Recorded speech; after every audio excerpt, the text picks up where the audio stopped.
할렐루야. 이 새벽에 살아계신 하나님의 음성 듣는 복된 시간 되시길 간절히 소망합니다.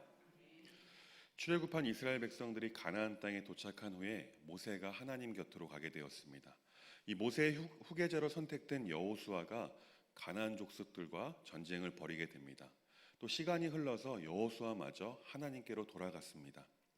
그 후에 이스라엘 백성들에게 남겨진 가나안 정복 전쟁이 계속되고 있습니다. 오늘 본문을 보면 요셉 지파, 므낫세 지파, 에브라임 지파, 스불론 지파, 아셀 지파, 납달리 지파, 단 지파의 정복이 정확히 이루어졌습니다. 그러나 온전한 정복은 사실 아니었습니다. 여호와 하나님께서 분명 이스라엘에게 가나안 땅에 들어가서 전복 전쟁을 할 때에 단 한 사람도 남기지 말고 죽이거나 내쫓으라라고 말씀하셨습니다. 그러나 이스라엘 백성들은 하나님의 명령을 따르지 않고 자신들의 임의대로 마음대로 가나안 족속을 살리고 그들을 노역을 시켰다고 오늘 본문에서 곳곳에서 기록하고 있습니다. 분명 정복전쟁에서는 승리했습니다. 그러나 이 역사는 이스라엘에게 있어서 실패한 역사다라고 볼 수 있습니다. 오늘 이스라엘 지파들이 가나안 족속들을 남겨둠으로써 머지않아 그들의 신앙이 무너졌고 그 남겨진 가나안 족속들로 하여금 자손들이 어려움을 당하게 되었습니다. 결국 가나안 정복 전쟁은 표면상으로는 성공처럼 보이지만 하나님의 명령을 이스라엘 백성들이 준행하지 않으므로 실패한 정복이다라고 볼 수 있는 것입니다. 오늘 본문은 그 실패의 원인들에 대해서 세세하게 기록하고 있습니다. 이전까지의 말씀을 보면 유다 자손은 분배받은 지경 내에서 남은 가나안 족속을 쫓아내는데 비교적 성공한 것처럼 보입니다. 물론 그들도 골짜기에는 철병거를 가지고 있는 가나안 주민들은 쫓아내지 못했습니다. 다른 지파, 오늘 본문에 기록된 다른 지파들은 모두가 다 가나안 백성들을 쫓아내는데 실패했습니다. 이 다른 지파들의 정복 전쟁에서도 그들이 가나안 족속을 쫓아내지 못하였다라는 구절이 오늘 본문에서 후렴구처럼 계속해서 반복되는 것을 보게 됩니다. 이를 통해 이 정복 전쟁은 온전한 승리의 전쟁이 아님을 우리에게 다시금 말씀하고 있는 것입니다. 22절부터 26절까지의 말씀을 보면 요셉 가문의 베델 정복 사건이 기록되고 있습니다. 요셉 가문은 자신들의 분배받은 땅인 베델로 정복 전쟁을 떠납니다. 분명 오늘 본문에 말씀하기를 여호와 하나님께서 함께 하셨다라고 기록하고 있습니다. 이 함께 하심을 경험하면서 베델로 정탐을 떠나게 됩니다. 이 베델에 간 정탐꾼들은 그 성읍에서 나오는 사람을 발견하고 그에게 이렇게 말합니다. 성읍으로 들어가는 길이 어디인지 알려주십시오. 은혜를 잊지 않겠습니다. 이에 그 사람이 정탐꾼들에게 성읍의 입구를 알려주게 됩니다. 이 요셉 가문은 돌아온 정탐꾼들과 함께 베델로 올라가 그 성읍을 점령하기에 이릅니다. 그러나 요셉 가문은 그 성읍 입구를 알려준 그 사람과 그 가족들은 모두 살려주었다라고 본문은 말씀하고 있습니다. 26절 말씀입니다. 그 사람이 햇사람들의 땅에 가서 성읍을 건축하고 그곳의 이름을 루스라 하였더니 오늘까지 그곳의 이름이 되니라. 그 남겨진 가나안 한 사람과 그 가족이 햇사람들의 땅에 이주해서 다시 성읍을 건축하고 루스라는 이름을 짓고 계속해서 살았다라고 말씀하고 있는 것입니다. 하나님께서 요셉 가문과 함께 하심으로 요셉 가문은 베델을 정복했습니다. 이렇게 하나님께서 함께 하시면 승리가 보장됨에도 불구하고 요셉 가문은 가나안 문화와 종교가 존속될 여지를 남겨두게 된 것입니다. 이것은 나중에 살려준 그 사람으로 하여금 가나안 문화와 종교가 다시금 살아날 것이다 라고 말씀하는 것입니다. 요셉 가문이 가나안 족속에 속한 사람을 살려줌으로써 하나님께서 진정으로 원하셨던 가나안의 문화와 종교가 뿌리 뽑히지 않고 남겨지게 되었다라는 것입니다. 이어서 27절과 28절에서는 므낫세 지파의 정복 이야기가 기록되고 있습니다. 27절 말씀을 보면 므낫세는 베스안, 다아낙, 돌, 이블르암 주변 마을들에 거주하는 사람들을 쫓아내지 못했습니다. 그래서 가나안 족속들은 그 땅에 그대로 거주했다라고 말하고 있습니다. 또한 28절 말씀을 보면 이스라엘이 강성하게 된 후에 남겨진 가나안 족속들을 노예로 삼았다라고 기록하고 있습니다. 그런데 강성해진 후에도 하나님의 명령을 따르지 않고 그들을 남겨두었습니다. 사사기의 저자는요, 의도적으로 므낫세 지파가 정복하지 못한 성읍과 주변 마을들을 일일이 기록함으로써 하나님의 명령에 순종하지 않았음을 만천하에 알리고 있는 것입니다. 이어서 29절 말씀을 보겠습니다. 에브라임이 게셀에 거주하는 가나안 족속을 쫓아내지 못하매 가나안 족속이 게셀에서 그들 중에 거주하였더라. 에브라임은 게셀에 거주하는 가나안 사람들 쫓아내지 않았다라고 기록합니다. 게셀은 지리적으로 팔레스타인 지역에서 동서와 남북 도로가 교차하는 중요한 교차로입니다. 근데 에브라임 지파 사람들은 이렇게 중요한 지점에 가나안 사람들 그들 가운데 사는 것을 허용했다라는 것입니다. 이어서 30절 말씀은 스불론 지파의 정복 이야기가 기록됩니다. 스불론 지파도 기드론 주민과 나할롤의 주민을 몰아내지 못했다라고 말씀합니다. 그래서 가나안 사람들이 그들 가운데 살면서 노역을 했다라고 오늘 본문은 말씀하고 있습니다. 31절과 32절 말씀은 아셀 지파의 정복 이야기가 또 계속해서 기록되고 있습니다. 아셀 지파 역시 악고 주민과 시돈 주민과 알랍과 악십과 헬바와 아빅과 르읍 거민을 쫓아내지 않았습니다. 아셀 지파 사람들은 그 땅의 주민들 가운데 거주했습니다. 특이한 것은 28절의 말씀, 가나안 사람들이 이스라엘 백성 가운데 거했다라는 이런 말씀이 이제는 더 좋지 않은 상황으로 확장되고 있음을 알려줍니다. 아셀 지파의 경우는 가나안 사람들이 아셀 지파 가운데 거주하는 형태가 아니라 반대로 가나안 사람들이 그 땅 가운데 계속 살고 있고 아셀 지파가 그들 가운데 거주했다라는 것입니다. 한마디로 가나안 족속이 더 강하다라는 것입니다. 이 33절 말씀에서는 납달리 지파의 정복 이야기가 계속해서 기록됩니다. 이 납달리 지파도 베세메스 주민과 베다나 주민을 쫓아내지 않았습니다. 납달리 자손도 가나안 사람들 중에 거하는 형국이 된 것입니다. 다만 납달리 자손은 이 지역의 일부 사람들을 강제 노역을 시켰습니다. 이것은 납달리 지파에게 가나안 족속을 쫓아낼 힘이 분명하게 있음에도 불구하고 하나님의 뜻을 따르지 않고 강제 노역을 시키는 것을 선택했다라는 것입니다. 34절부터 36절의 말씀에서는 단 지파의 이야기가 나옵니다. 이 34절 말씀을 보면 아모리 사람들이 단 자손을 산지로 몰아넣었다. 그리고 단 자손이 골짜기로 내려오는 것을 용납하지 않았다라고 말씀합니다. 엄청난 굴욕입니다. 하나님의 선택받은 백성들이 겪는 엄청난 굴욕이 오늘 말씀 가운데 이루어지고 있는 것입니다. 이 단 자손은 남아있는 가나안 족속을 쫓아나야 했으나 오히려 자신들이 산지로 쫓겨난 모양이 된 것입니다. 아모리 사람은 헤레스산과 아얄론과 사알빔에 거했는데 요셉 가문이 강성해지자 그들은 그제야 강제 노역을 했다고 35절의 말씀에서 우리에게 말씀합니다. 이 아모리 사람들은 단지파가 아닌 요셉 가문에 의해서 제압되었습니다. 이것은 가나안 정복 전쟁이 점점 혼란스러워지고 있음을 우리에게 알려주는 것입니다. 결국 이스라엘 불순종이 이러한 어려움의 결과를 가져오게 된 것입니다.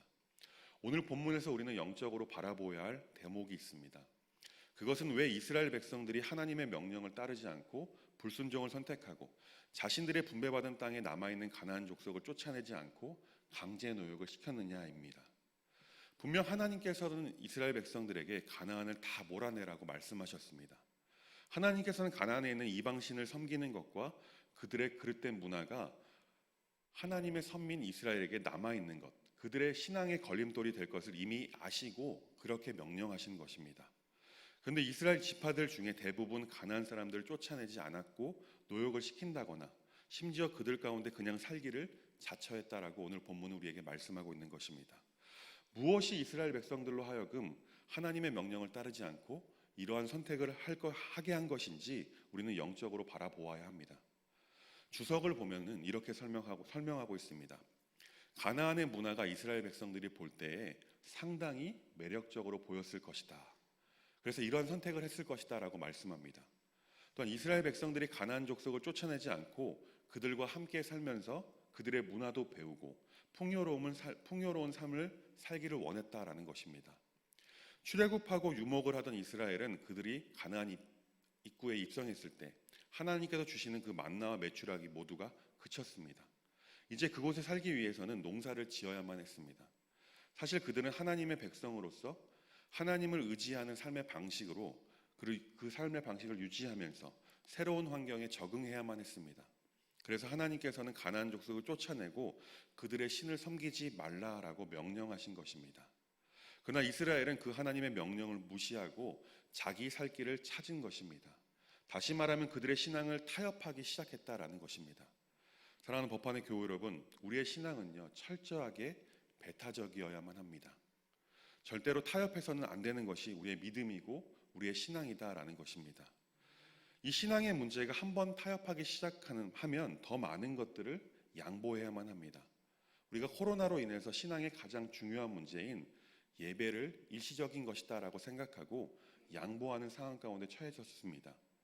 이 예배를 양보하기 시작하니 소그룹 모임도 양보해야 했습니다. 또한 함께하는 식탁의 교제도 양보했습니다.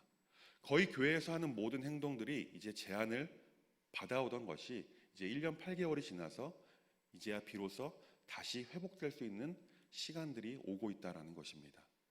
이 신앙을 타협한다는 것은 하나님의 말씀과 우리의 기준, 세상의 가치관과 하나씩 줄다리기를 한다는 것입니다. 결국 이것은 하나님의 말씀에 위배되는 것을 하나둘씩 인정하고 받아들이다 보면 우리는 말씀에 위배된 삶이 일상처럼 살게 될 것입니다. 하나님께서 오늘 본문의 이스라엘 백성들에게 요구하시는 가나안 백성들을 다 죽이고 몰아내라는 것은 한마디로 표현하면 신앙을 타협하지 말라라는 것입니다. 너희들은 거룩함을 지켜야 한다라고 말씀하시는 것입니다. 하나님께서 동일하게 우리에게도 이 시간 말씀하고 계십니다. 우리의 신앙과 믿음을 타협하지 말고 내가 거룩하니 너희도 거룩하라라고 말입니다. 이스라엘 백성들이 가나안 족속을 쫓아내는 싸움은 사실 우리 시대에 와서는 우리가 살아가면서 이 삶의 영적인 싸움의 예시가 될 수가 있습니다. 사랑하는 법안의 교회 여러분, 오늘 본문의 이스라엘 지파들의 실패를 경히 여기지 마시기 바랍니다. 이스라엘은 분명하게 실패했습니다. 그러나 실패의 다른 요인은 없었습니다. 이스라엘의 실패의 단 한 가지 유일한 요인은 바로 하나님의 말씀, 하나님의 명령에 불순종했다라는 것입니다. 그렇다면 우리는 하나님의 말씀에 불순종하는 것이 우리 삶 가운데 실패를 가져오게 될 것임을 깨달아야 한다는 것입니다. 우리는 영적인 싸움이 어느 때보다도 치열한 삶을 살아가고 있습니다. 아니, 앞으로의 삶은 더더욱 치열한 영적 전쟁이 계속될 것입니다. 왜냐하면 사탄은 우리를 넘어뜨리기 위해 쉬지 않고 유혹할 것이기 때문에 그렇습니다. 이스라엘 백성들에게 가나안 문화가 그럴듯해 보인 것처럼, 유혹한 것처럼 사탄은 다른 좋아 보이는 것들로 우리를 삶 가운데 유혹할 것입니다. 한 예를 들어보면 10월 31일이 무슨 날인지 아십니까? 종교개혁일이죠. 그런데 3040 유치원 아이들 또한 초등학생 자녀들을 둔 부모님들에게, 교회를 다니는 부모님들에게 질문을 해보면 10월 30일이 무슨 날입니까? 라고 질문을 해보면 많은 분들이, 다 그런 것은 아니지만 많은 분들이 할로윈데이다 라고 말을 합니다. 유치원에서 또한 학원에서 그리고 학교에서 선생님들이 할로윈데이를 맞이해서 파티를 연다고 해서 교회를 다니는 부모님이지만 자신들의 자녀들을 마녀 분장, 유령 분장, 귀신 복장을 해서 유치원과 학교와 학원을 보내게 됩니다. 이 할로윈데이의 유래는요, 고대 켈트인들의 사마인제가 기원입니다. 이것은 죽음의 신 사마인을 받들고 새로운 해와 겨울을 맞이하는 제사로서 이날 밤에 사자의 혼이 집으로 돌아온다는 것을 믿음으로 행해진 것이 바로 이 할로윈데이라는 것입니다. 그런데 안타깝게도 그리스도교의 전파와 함께 이 제사는, 사마인을 섬기던 이 제사는 그리스도교에 수용되어서 여러 성인의 축일인 만성절 11월 1일이 전야제로 위치되었고, 할로우라는 것은 앵글로 색슨어로 성도, 세인트, 성인을 의미합니다. 이 만성절 전야제를 줄여서 할로윈이라고 명명되었고 미국에서는 어린이 축제로 변하게 되었습니다. 그것이 이제는 우리나라에까지 와서 어느 곳에는, 심지어 어느 유치원, 학원, 학교에서는요, 성탄절 축제보다 이제는 할로윈 축제가 더 크게 진행되고 있습니다. 처음 유래는 죽음의 신, 이 사마인은 받드는 제사로 시작된 이 할로윈데이인 것을 모르고도 유치원에서 또한 학원에서, 학교에서 선생님들이 파티처럼 연다고 진행한다고 하니 무분별하게 그리스도인 부모님들께서 아이들을 보내는 것입니다. 요즘 학교를 보면요, 학교에서 예배하는 행위를 할 경우에 상당수 불신자 부모님들이 민원을 넣는다고 합니다. 그래서 예배를 드리지 못하도록 막습니다. 그런데 교회를 다니고 있는 예수님을 믿는다는 학부모님들은 이 우상을 숨기는 이 할로윈 데이를 침묵하고 심지어 동조하고 있는 현실이 바로 사탄의 이 유혹 앞에서 신앙을 타협해버린 한 예라고도 볼 수 있는 것입니다. 신앙의 타협은요, 처음 타협하는 것은 너무나 어렵습니다. 근데 그 다음부터는 너무나 쉽게 할 수 있는 것이 바로 신앙의 타협의 문제입니다. 그렇게 우리를 항상 말씀 안에서 바로 서 있어야 합니다. 그리고 하나님의 말씀에 비추어 살면서 이 신앙의 문제를 절대로 타협하지 않도록 우리의 영이 깨어 있을 수 있도록 해야 할 줄 믿습니다. 바라기는 오늘 이스라엘 백성들의 정복기 실패를 거울 삼아 우리의 삶 가운데 이러한 신앙의 타협을 이루지 않는 거룩한 삶을 사는 우리 법환의 모든 교우님들 되시길 간절히 소망합니다. 우리의 신앙의 타협 하나가 우리의 자녀 세대에게 있어서는 더 많은 것들, 더 큰 것들을 타협하게 되는 밑거름이 됨을 기억하시기 바랍니다. 오늘도 다시 말씀을 붙들고 거룩함을 나타내는 삶을 사는 우리 법환의 교우님들 되시길 간절히 소망합니다. 기도하겠습니다. 하나님, 오늘 말씀 이스라엘 정복 전쟁의 실패를 거울 삼아 우리의 삶을 돌아보게 하시니 감사드립니다. 하나님께서 말씀하신 것처럼 내가 거룩하니 너희도 거룩하라라는 그 말씀을 우리의 삶의 모토로 새겨 우리가 사는 동안의 신앙의 문제, 믿음의 문제만큼은 절대로 타협하지 않도록 하나님 우리에게 믿음을 허락하여 주옵소서. 혹여나 타협한 것들이 있다면 하루속히 그것이 잘못되었음을 깨닫게 하셔서 회개하고 하나님께로 다시 돌아올 수 있도록 하나님 인도하여 주옵소서. 예수님의 이름으로 간절히 기도합니다. 아멘.